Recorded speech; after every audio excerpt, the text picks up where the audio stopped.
Cada año nos bombardean con una nueva tecnología que supuestamente va a cambiar el mundo.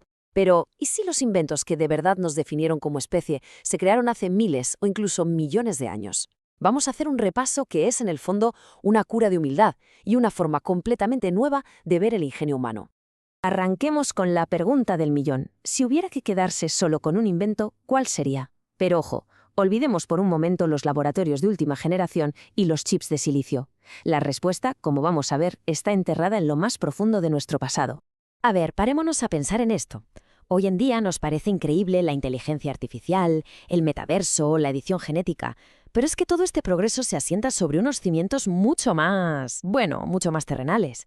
Una piedra afilada, un fuego controlado, un simple zapato.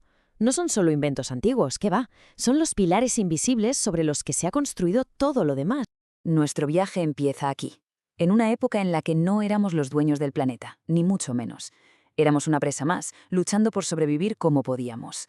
Así que estos primeros inventos no eran ningún lujo, eran, literalmente, la diferencia entre la vida y la extinción. Lo que es realmente alucinante de esta cronología es la escala de tiempo. Hay que fijarse en los saltos. Casi 3 millones de años entre las primeras herramientas y el control del fuego. El progreso era, inimaginablemente lento. Pero claro, cada uno de esos pasos fue un avance monumental. Invenciones como la ropa o los zapatos nos permitieron algo impensable: abandonar la calidez de África y empezar a poblar hasta el último rincón del planeta.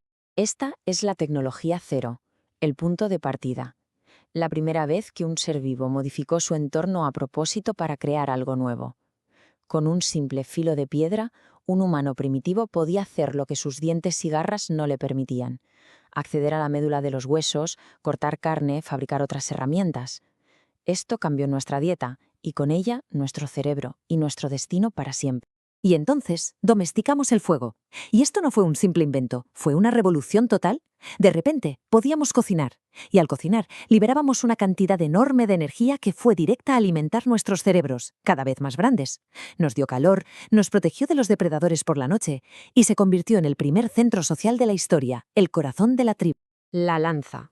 Parece algo tan simple, pero cambió por completo nuestro lugar en el mundo. Antes, cazar un animal grande era un encuentro brutal, casi un suicidio.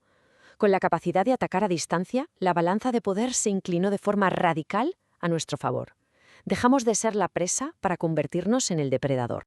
Bien, ahora damos un salto. Pasamos de la simple supervivencia a sentar las bases de algo completamente nuevo: la vida en común, en un lugar fijo. Esta fase trata sobre los inventos que hicieron posible, la civilización misma. Esto que vemos aquí es una reacción en cadena perfecta. Es que no puedes tener ciudades si no tienes un excedente de comida. El arado permite producirla a lo grande, la cerámica sirve para almacenarla y la irrigación garantiza que haya un suministro constante. Y claro, cuando la comida está asegurada, no todo el mundo tiene que ser agricultor. Y ahí es cuando nacen los artesanos, los soldados, los sacerdotes. Así es como nace una civilización. Y aquí llega una de las mayores ironías de la historia de la tecnología. Si pensamos en la rueda, pensamos en coches, en carros, en transporte, ¿no? Pues no. Su primera aplicación fue como torno de alfarero para fabricar vasijas de forma más rápida y perfecta. El carro vino mucho después. Es un buen recordatorio de que el propósito original de un invento casi nunca define su impacto final en el mundo. Esta cita lo resume de una forma brillante. La escritura, esa herramienta que hoy usamos para la poesía, para las grandes historias, para la filosofía, no nació del arte, sino de una necesidad muchísimo más práctica. Pues sí, la escritura no nació de la poesía, sino de la contabilidad.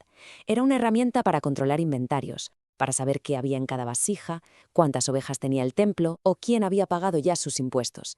Fue la burocracia, no la literatura, el verdadero motor de uno de nuestros mayores logros intelectuales. Bueno, pues entramos en una nueva era. Una en la que los inventos ya no solo moldean nuestro mundo físico, sino que empiezan a expandir de forma radical nuestra mente y nuestra capacidad para compartir ideas.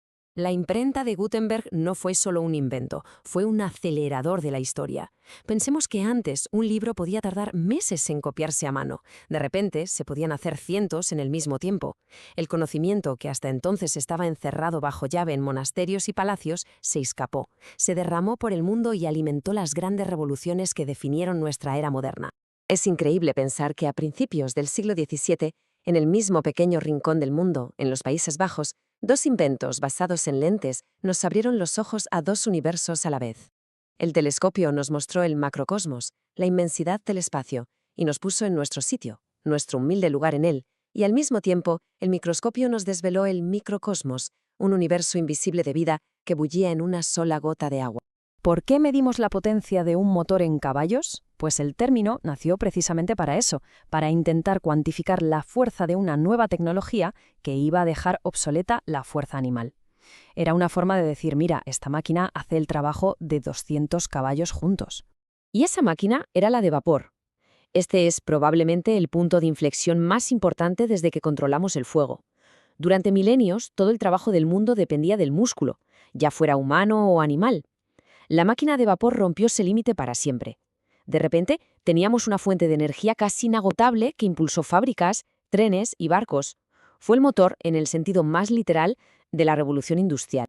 Y con esto llegamos a la era final, la nuestra, un periodo definido por una aceleración vertiginosa de la innovación, donde los inventos se suceden a un ritmo que no se había visto nunca antes, conectando el planeta y transformando nuestra vida diaria. Este dato es sencillamente asombroso. Hay que pararse un segundo a pensar en ello. En poco más de un siglo hemos duplicado la esperanza de vida de toda nuestra especie. Es quizá el mayor logro de la era moderna, y se lo debemos principalmente a dos innovaciones clave en salud pública. Por un lado, la vacuna, que nació de una observación muy aguda sobre las lecheras y la viruela de las vacas. Y por otro, el saneamiento moderno, la simple pero genial idea de canalizar los residuos lejos del agua que bebemos, que acabó con plagas como el cólera en las ciudades. Son los héroes anónimos de nuestra larga vida. ¿Nos acordamos de la primera cronología? Pues si la comparamos con esta, es que no hay color. Lo que antes llevaba millones de años, ahora ocurre en décadas, a veces en unos pocos años. La electricidad, el motor de combustión, el ordenador, Internet, una cascada imparable de inventos que ha remodelado por completo la sociedad en lo que, a escala histórica, es un simple parpadeo. El ordenador nació en el campo de batalla. Eran máquinas gigantescas, del tamaño de una habitación, diseñadas para descifrar códigos o calcular la trayectoria de misiles. Pero su evolución lo ha convertido en algo mucho más personal, en una especie de prótesis para nuestra propia mente. Externalizamos el cálculo, la memoria, y así liberamos nuestro cerebro para lo que mejor sabe hacer, crear e imaginar. Quizás nadie capturó la esencia de todo este viaje mejor que Isaac Newton con esta frase. Ningún invento, pero ninguno, surge de la nada. Cada nueva idea, da igual que sea el último smartphone o la inteligencia artificial, se apoya en una pirámide descomunal de innovaciones previas. Una pirámide construida por incontables gigantes anónimos a lo largo de la historia. Y eso nos lleva, inevitablemente, a la pregunta final. Viendo esta larguísima cadena de ingenio humano, ¿cuál es nuestra contribución? ¿Qué invento de nuestra era será el cimiento sobre el que se construirán los próximos milenios de progreso? Ahí queda eso.